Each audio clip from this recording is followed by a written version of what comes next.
subscribe to my channel and also press this bell icon. Baroda का जो चुनाव हुआ उसमें वहाँ की जनता को भी, वहाँ के मतदाता को भी बधाई देता हूँ कि उन्होंने भारतीय जनता पार्टी को जो 3 काले कानून बना करके उन्होंने देश के किसान को प्रताड़ित किया, देश के किसान के खिलाफ बिना कोई डिमांड के, बिना मांगे अपनी तरफ से किसान को कैसे कमज़ोर किया जाए, कैसे किसान को भूख के कगार पे लाके खड़ा किया जाए, कैसे उसकी ज़मीन बेचने पर उसको मजबूर किया जाए, उसके लिए जो काले कानून बनाए, पूरे इलेक्शन में लोगों के मन में इसको लेकर के बहुत बड़ी पीड़ा थी, बड़ा गुस्सा था। और बारी बारी लोग एक ही बात कह रहे थे कि हम भाजपा को सबक सिखाना चाहते हैं, और उन्होंने भाजपा को जो सबक सिखाया उसके लिए मैं उनको बधाई देता हूँ। जहाँ तक बीजेपी और जेजेपी की बात है, आज 70,000 वोट कह रहे थे हम जेब में डाल करके चले हैं, और 1 साल की सरकार की अपनी उपलब्धियां अलग गिना रहे थे।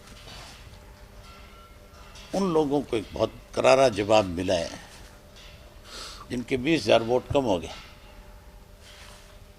हमारा तो इस तरह के हालात के बावजूद भी वोट बैंक बड़ा है, और लोग हमारी पार्टी को और बड़ी संख्या में वोट देना चाहते थे।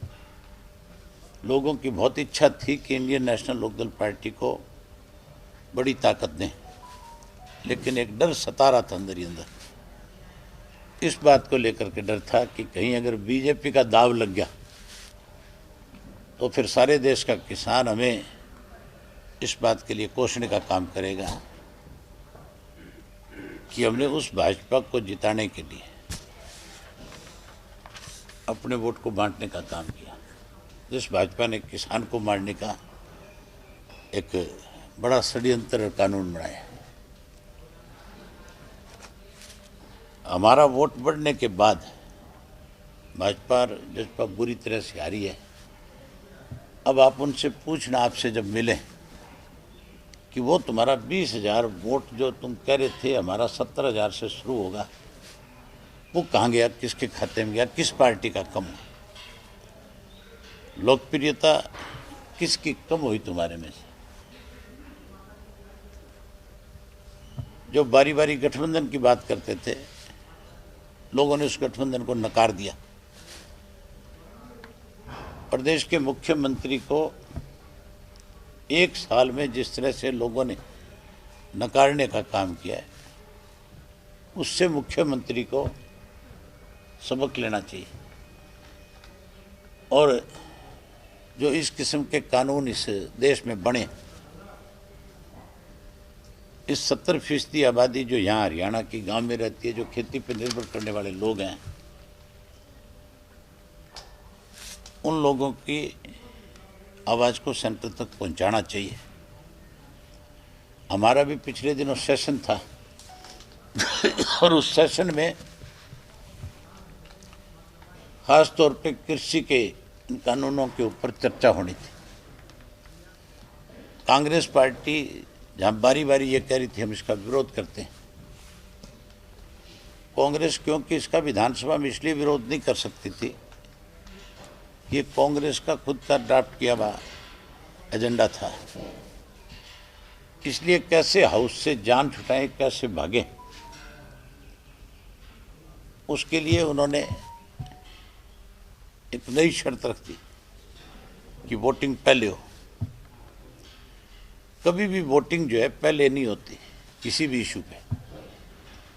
विधानसभा में वोटिंग पहले उस पर बहस होती है, चाहे कोई नो कॉन्फिडेंस आया हो, चाहे कोई बिल आया हो, और चाहे कोई और चर्चा का विषय हो, काम रोको प्रस्ताव हो, उनके ऊपर अगर वोटिंग करोगे आप तो फिर पहले उसके ऊपर चर्चा करनी पड़ेगी। चर्चा करने के बाद फिर उस पर वोटिंग होगी।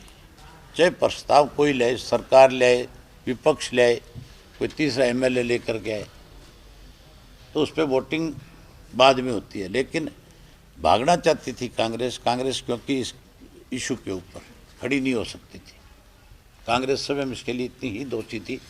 अगर वहाँ कांग्रेस होती तो मैं उन कांग्रेस के लोगों से जरूर पूछता कि तुमने देश भर में इसका विरोध कहाँ किया है। तुम्हारे जो मेंबर पार्लियामेंट हैं कांग्रेस के 44 जो हैं, वो किस दिन सरकार के खिलाफ धरने पे बैठे हैं, किस दिन उन्होंने इसकी डिमांड करी। मैं हुड्डा से पूछता कि तैने इस 30 एमएलए को लेकर के कहाँ धरना दिया, कहाँ तू इन 30 को लेकर के लड़ाई लड़ कर के आए। वहीं मैंने अपनी तरफ से इस किसान वाले बिल के ऊपर सरकार का प्रयास तो ये था कि मैं भी किसी तरीके से इस पर चर्चा ना कर सकूं, लेकिन मैंने एक अपनी जिम्मेवारी समझी, क्योंकि हमारी पार्टी चौधरी देवीलाल का लगाया हुआ पौधा है। उन्होंने हमेशा किसान को ताकत दी है, और किसान की जब लड़ाई की बात आई तो मेरी जो जिम्मेवारी बनती थी, मैंने हाउस के अंदर उस जिम्मेवारी को निभाने का काम किया और सरकार को बैकफुट पे लेकर के खड़ा भी किया। मेरी किसी भी बात का जवाब मेरी गैर मौजूदगी में भी मुख्यमंत्री या कृषि मंत्री नहीं दे पाए थे। दोनों के दोनों गोल मोड़ करके कहीं केंद्र की सरकार की पीठ को थपथपा रहे थे। आज भी सरकार के पास हमारे किसी सवाल का कोई जवाब नहीं है। मशीनरी का बहुत ज़्यादा मिसयूज हुआ है। सरकार ने बहुत ओछे हथकंडे अपनाए, पैसे बांटे, गैस के सिलेंडर बांटे, उसके अलहदा सरपंच और पंचों को डराया और धमकाया गया। सरकारी मशीनरी का मिसयूज हुआ, और यहाँ तक भी कि जो सरकारी मुलाजिम थे, अलग अलग डिपार्टमेंट के अधिकारियों की ड्यूटियां लगा करके उन मुलाजिमों से भी जबरदस्ती वोट लिया गया। यहाँ तक भी लोगों में पैनिक पैदा करने के लिए मशीनें दे करके और वहाँ कहीं स्कूलों के बूथ के बाहर बैठा दिए लोग, जिनको किराए पे लेके 1500-2000 रुपये दिहाड़ी दे करके। वो एक पैनिक था, वो इसलिए कर रहे थे कि जो वोट डालने वाला वो भ्रमित हो जाए, उसके दिमाग में एक बात बैठ जाए कि चुनाव तो जीत गए, तो वो फिर हार में वोट क्यों डालूंगा, वो भी कहीं उनके पक्ष में वोट ना डाल दें। इसी तरह और अच्छे हथकंडे अपनाए। धनखड़ ने तो जो लड़की नीतिका मारी गई थी उसके लिए भी ट्वीट किया, मतलब किस तरह से हमारे यहाँ धर्म की भावना को भड़काया गया। उसने यहाँ तक भी कहा कि इस बड़ौदा के चुनाव में जो माता और बहन अपना वोट कास्ट करने जाएगी वो बीजेपी को वोट दे करके नीतिका को श्रद्धांजलि देगी। मतलब यहाँ पे भी बीजेपी बाज नहीं आई।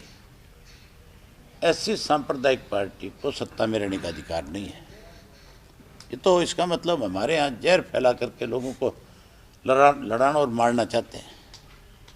इनका तो अपना दाव लगा रहे, इसके लिए किसी का कोई नुकसान हो, ये उस नुकसान को अपनी जिम्मेवारी नहीं समझते। सरकार का काम है लोगों को सुविधाएं देना, ना कि लोगों को लड़ाना। सरकार तो भाग रही थी विधानसभा से खुद। मेरे ये समझ में नहीं आया कांग्रेस क्यों भागी उससे पहले। कांग्रेस के पल्ले भी कुछ नहीं था, क्योंकि कांग्रेस ही फंस रहे थे। सरकार तो फंसी फसाई है इस पे। Hey there. Subscribe to my channel and also press this bell icon.